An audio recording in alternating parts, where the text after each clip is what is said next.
Hello, everyone. This is Cindy Solomon, and welcome to part 6 of the Price is Right pricing games. I can't believe we're gone this deep, and now we're right in the heart of the 80s. That means the new surroundings for the set have come in. We have a new color scheme for the set, and I am really looking forward to talking about these 10 pricing games because they incorporate everything from the Price is Right, from the best to the worst, and everything in between. And we're just going to rip the Band-Aid off right now. Start where we left off from last time. Checkout debuted. And then, in January, the big one debuted. Yep, you know what it is. Plinko debuted January 3rd, 1983. The show's most popular game. You go into the line outside of the Bob Barker Studios. You ask everybody, what's the one game you want to play? Everybody says Plinko. Everybody loves Plinko. I absolutely love Plinko. It's essentially the game that's most synonymous with the Price is Right. You get one Plinko chip for free. You earn 4 more by guessing the prices of 4 small items. And once that's all done, climb up the magical steps. You look down, you take your Plinko chip, you set it down, you let it go, plink, plink, plink, plink, and try to hit the big money. Anytime you win money on that game, it is an amazing experience. Whether if it's as less as $500 or you land at least once on 10,000 or 5,000 back then. It's a life-changing game, and it's no wonder why it's one of the most popular games, if not the most popular game of all time. And it shows no signs of stopping. It's going to keep on going. I have a feeling that if the Price is Right gets canceled, I'm going to get an interruption from a phone, so we're going to take a break and come right back.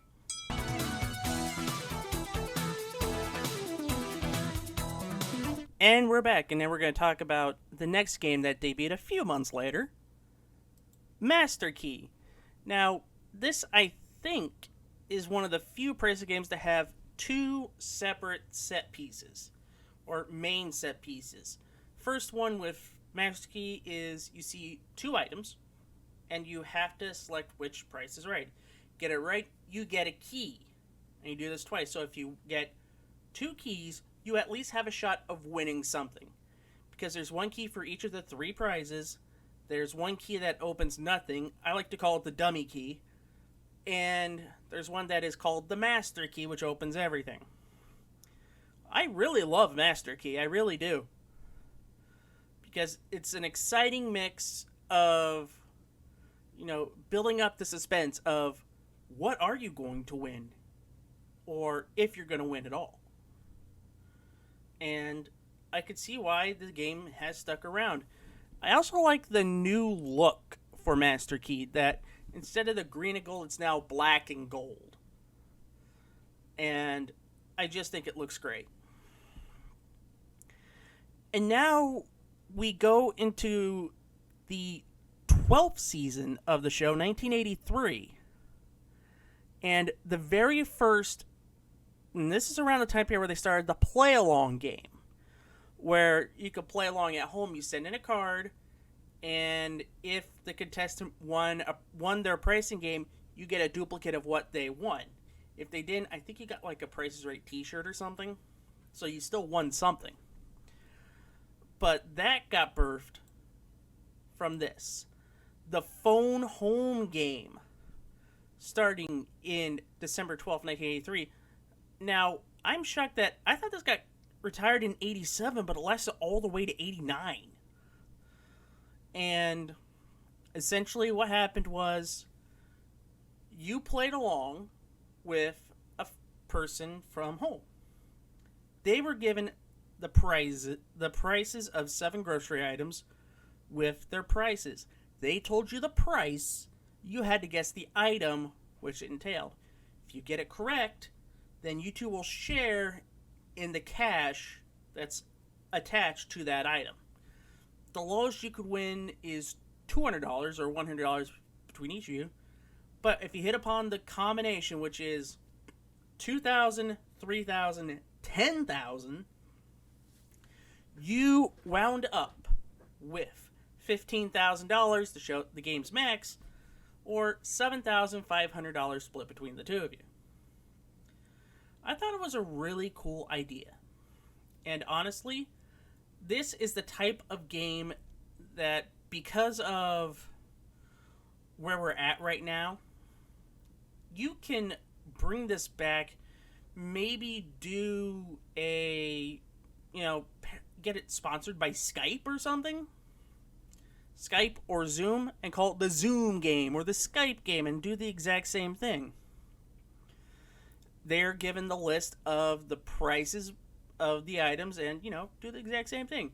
Just maybe increase the amount maybe to 30,000, just double the prize amounts. Or do the same thing and just be, instead of shared winnings, just winnings for each of them. And one thing I didn't talk about, the set looks sleek as hell for the phone home game. I mean, just the silver and purple, mwah, chef's kiss. And yes, this is coming from somebody who grew up with the University of Washington football Huskies, and their colors were purple and silver too.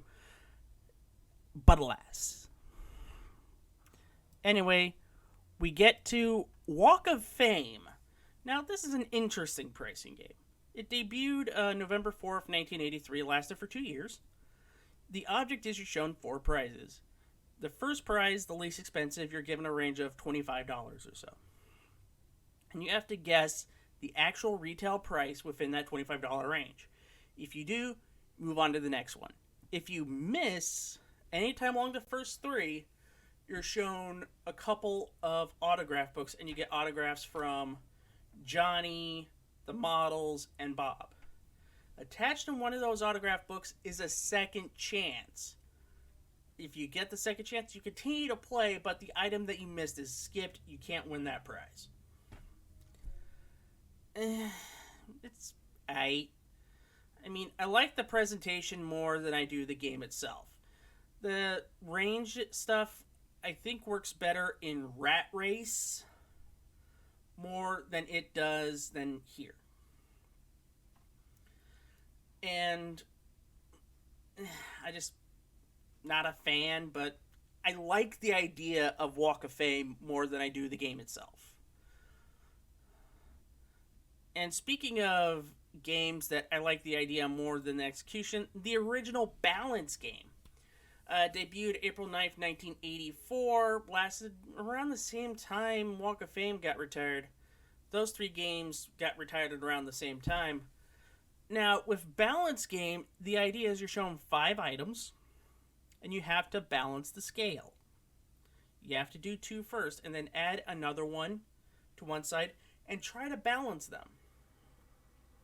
I think the idea that they're going for is you add the most expensive prize on one side, and then grab 2 or more smaller items to add to the other side and try to balance it. Now, they do give you some wiggle room. If it's around 5, you are given 5 Barker dollars to tip the scale to where it would balance. So if you're off by 3, you put 3 Barker dollars in, it balances, you win the game, and you get to keep a Barker dollar as a souvenir, no matter what. And apparently when it comes to Price is Right props and stuff, the Barker dollar kind of sought after. There was a set on eBay a while ago. I don't know who else has any Barker dollars. I don't think even Bob Bowden has a Barker dollar, and he's probably got everything. Now, as Joe Bob Briggs always says, we're going into the toilet with this one. Yep. On the nose. Debuted September 14th, 1984. Retired November 22nd, 1985. Okay, this is Play for a Car. It's along the lines of Hole in One. You're shown 4 prices of the car.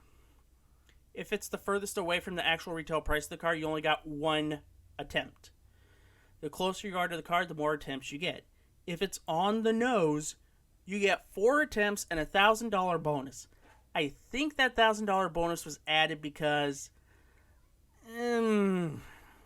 actually accomplishing the athletic feat does not work well with regular Price is Right contestants.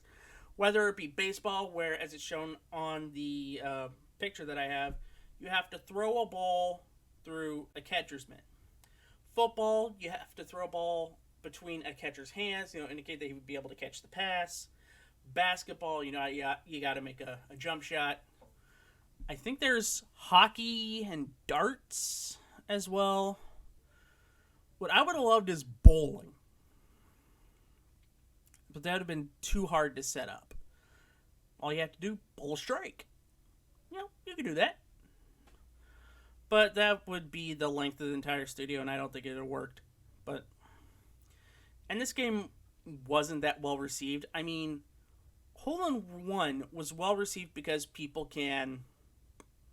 It's easy to putt a hole. And plus, with that game, the more prices you got right from least to most, it was the closer you got to the hole. With On the Nose, you just got X amount of attempts. So after the second or third attempt, it could start to get very futile. And in most cases, it was. Thankfully, a good chunk of the contestants got on those, so they walked away with $1,000 cash, which, I don't know, is something. I really don't like On the Nose at all. I really don't. Then we get to One Away. This debuted December 4th, 1984, still on the rotation today. And the thing is, all the price numbers of the price of the car are wrong, but they're one away from the correct one. Like, for example, using this picture, I think this is from 2001? 2001. Is the number of the first digit of the price of the car 2 or 4? The 1 will be a 0 or a 2, third digit 7 or 8, fourth digit 7 or 9, and the fifth digit 0 or 2. And then we get the gimmick of Almighty Sound Effects Lady. Do I have at least one number right? Or 2 numbers right? All the way up to Almighty Sound Effects Lady. Do I have all 5 numbers right? You hope to hear the and win the car that way. It's an enjoyable game. I like it. I really do. And the setup is pretty cool as well. Don't need to do much with it. Then we get on to a game that people like for one reason or another, and that is Bump. Debuted September 13th, 1985. It did retire early in the 1991-1992 season, so the 20th season of The Price is Right.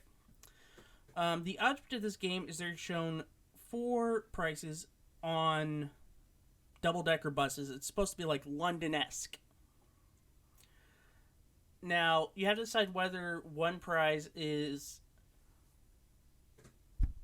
If the correct price is 1, and then that would be bumped down to the left, or if the price in the other one is bumped to the right. And another price would be that way. I gotta be honest, this would be a lot easier if it was 3 prices instead of 4. 4 is just too confusing. And honestly, I know it was acceptable in the 80s, but the main gimmick was namely Janice and Diane. They would wind up and bump with their hip, or bump with their bum, the buses down to where they would fall down. The gimmick I would have with this is use bumper cars. If I were to bring this back, it's a decent pricing game, it's a decent execution. But to make it better, I had to have 3 prices. The middle one, you have to decide which is the prize of one of the two prizes, and then they would be bumped that way. And I would use bumper cars and have the contestants just hit the proper button to where they would bump off. And then reveal the prize, and bing, you're a winner, you're a loser. I just don't think it was too well figured out. Because it's a little bit... I mean, the setup looks good, but the explanation, a little hard. Then we get Add 'em Up. In September 11th, 1986. Retired 2 years later. The object of this game is you have to do math. So at the bottom, you'll see a number. 17, 18, 20, something along those lines. For a 4-digit car. And you have to math out numbers to get to the total number. For example, you could have... We'll use the 17 that's there. So you have to figure out of the 4 numbers, what would add to the price of the car. Add 2 certain numbers to make 17. You're given one number for free. It's either the first number, the second number, the third number, or the fourth number. That becomes your first number. Then, using math, or subtraction, as it were, figure out which of the remaining numbers are in the price of the car. You're given one mistake for free. If you make 2 mistakes, the game is over. It's an interesting concept for a game. I kind of like it, but I understand why it didn't really take off as much as it should. Because, I guess it's something with, math or general knowledge that doesn't really fit in The Price is Right. I don't know why. It's weird. But I really like this game. I wish it had stuck around for a little bit longer. Then finally we have Pathfinder. Now, with Add 'em Up, the display for Add 'em Up is the same as it was for Pathfinder. The object of Pathfinder is you're on one number, and in some cases when it debuted, there wasn't a number. Sometimes they'd use 4-digit cars early on. But with 5-digit cars, it makes sense. The object of the game is try to figure out the price of the car, number by number, by following the path. For example, if you're standing on a 1, you have to decide which of the 4 numbers surrounding you is the second digit of the car. If you're right, you go on. If you're wrong, you have to earn a second chance by guessing the price of 3 regular items. If you do that, you get a second chance. If not, you still have to keep on playing those 3 items for a second chance. And those second chances help out this game a lot because it is tough. Because the digits are, for the second number is 1 and 4. The rest of the digits, the third and the fourth digit would be a 1 and 3 shot. The 5th number of the card is always a 50-50 shot. So it's a hard game. I'm not going to lie. Pathfinder is a hard game. But I really enjoy Pathfinder. I really do. And that is our 10 pricing games. And now we get to the rankings.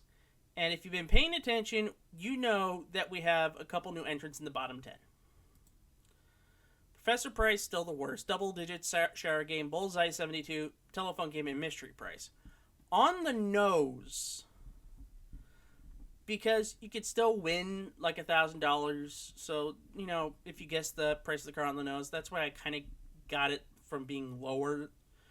Like, I honestly thought of putting this in the bottom 5. But then, being locked out from that second part of telephone game, no. Can't forgive that. Secret X, Finish Line. Balance Game 84 is on there because it was too confusing. That's why it's in 51.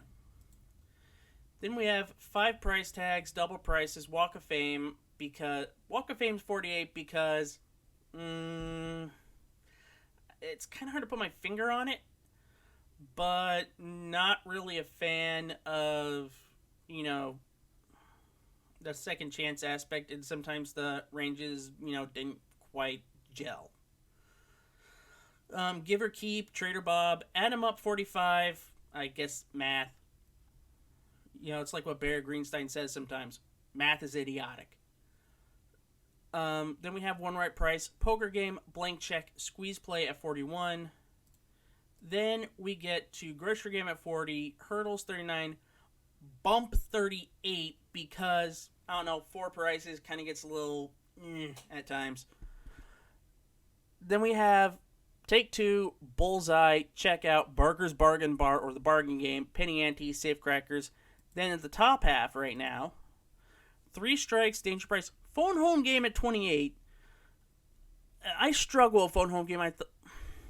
Because when I do these, they are fluid. But at this point in time, I have Phone Game there right below Now and Then. Then we have Switcheroo, High-Low, Lucky 7, Most Expensive, Shell Game, and It's Optional. Then we get to some heavy hitters. One Away, Range Game, Bonus Game, Card Game, 10... One Away is at 20. Really solid game. Then Race Game, Bonus Game, Card Game, 10 chances, Race Game. Any number. Hole in 1 or 2 is now 13. Master Key, I put 12. Because that is a really solid game, and I really love Master Key. Money Game has 11, and that means I did flip Dice Game ahead of Money Game, but I put Pathfinder 10th. To me, Pathfinder is a top 10 game. Then we have Dice Game, which I put 9. I guess the more I think about Dice Game, the more I like it because of the tactileness of being able to roll the dice. And it just makes it, a lot more fun to me. Grand Game, Punch a Bunch, Super Bowl, Temptation, Clock Game, Cliffhangers at 3, Golden Road at number 2. That means Plinko is number 1, and I don't think Plinko is going to change anytime soon. Well, I'd like to thank everybody for watching, and I'm going to go full screen here and let everybody know one thing. I thank everybody for watching, and I just want to let everybody know that this is the last big video, last weekend video of the year, because next weekend is Christmas, and I always take that week off, and this year is no exception. There will still be Wednesday vlogs, 2 more Wednesday vlogs, one on the 22nd and one on the 29th. And those will be talking about end of the year stuff. Unless big news happens, then we'll talk about that. But I'd like to thank everybody this year who's watched a video, who's liked one of my videos, who has shared one of the videos, who's commented on a video, who has supported us on patreon.com/GameShowGumbo. Even if it's $1 a month, you've helped us out immensely. Being able to procure more games for the home game, being able to get this new computer set up for me so I could do more, and most of all, just continuing to keep on with doing Game Show Gumbo, and I thank everybody for watching. I hope you all have a wonderful holiday. I'll be saying this again on the 22nd for the Wednesday vlog. Once again, thank you very much, and I hope all of you have a wonderful holiday. I'll be saying that again next time, or Wednesday. Once again, thank you. Please thumbs up the video if you like it. Comment what you think about the 10 pricing games. These 10 pricing games: Plinko, Master Key, Phone Home Game, Walk of Fame, Balance Game 84, On the Nose, One Away, Bump, Add 'em Up, and Pathfinder. What do you think about those 10 pricing games and where they fit into your rankings? And also, if you want to help share the Christmas spirit, share the love, become a Patreon backer, patreon.com/GameShowGumbo. You get the videos a day before they go public on Sunday. That means you get them on Saturday. Merry Christmas, everyone. Thanks for watching.